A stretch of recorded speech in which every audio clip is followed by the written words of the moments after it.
नमस्कार बंधु बान्धवीসকল তোমালোকক সকলোকে এই সাসামিজ চেনেল ইউটিউবে স্বাগতম। আজি আমি তোমালোকৰ মাজত লৈ আহিছোঁ APJ আব্দুল কালামৰ কেইটামান মহান বাণী। আহক আমি ভিডিঅ'খন আৰম্ভ কৰোঁ।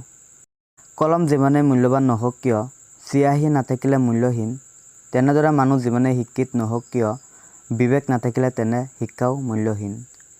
যি পাৰ হৈ গ'ল সেই অতীতলৈ আৰু উভতি নাচাবা, কেৱল আগলৈ চোৱা আৰু অসীম শক্তিৰে অদম্য উৎসাহৰে আগবাঢ়ি যোৱা, তেতিয়াহে মহৎ লক্ষ্যত উপনীত হ'ব পাৰিবা।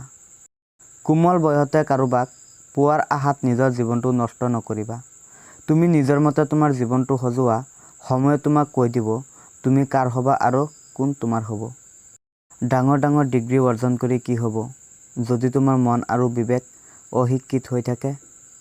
আমাৰ সকলোতকৈ বেয়া কাম হ'ল আমি বস্তু এটাৰ ওপৰত কথা বেছিকৈ কওঁ কিন্তু কাম কমকৈ কৰোঁ। প্ৰথমে নিজকে বুজি লোৱা, তেতিয়াহে আনক সহজে বুজিব পাৰিবা। আমাৰ জীৱনলৈ কোনো ব্যক্তিয়ে মিত্ৰ আৰু শত্ৰু হৈ নাহে। আমাৰ ব্যৱহাৰ আৰু শব্দবোৰেই মানুহক মিত্ৰ আৰু শত্ৰু হিচাপে বাস কৰে। কাৰোবাৰ পৰা কষ্ট পাই ভাঙি নপৰিব। মনত ৰাখিব, প্ৰতিটো কষ্টই এটা নহয় এটা শিক্ষা দি থৈ যায়।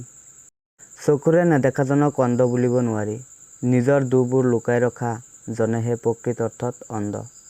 হেল্ল' মৰমৰ বন্ধু বান্ধৱীসকল, তোমালোকে যদি এতিয়াও চেনেলখন ছাবস্ক্ৰাইব কৰা নাই প্লিজ ছাবস্ক্ৰাইব কৰি দিবা, আৰু যদি এতিয়াও লাইক কৰা নাই এটা লাইক কৰি দিবা। জয় আই অসম।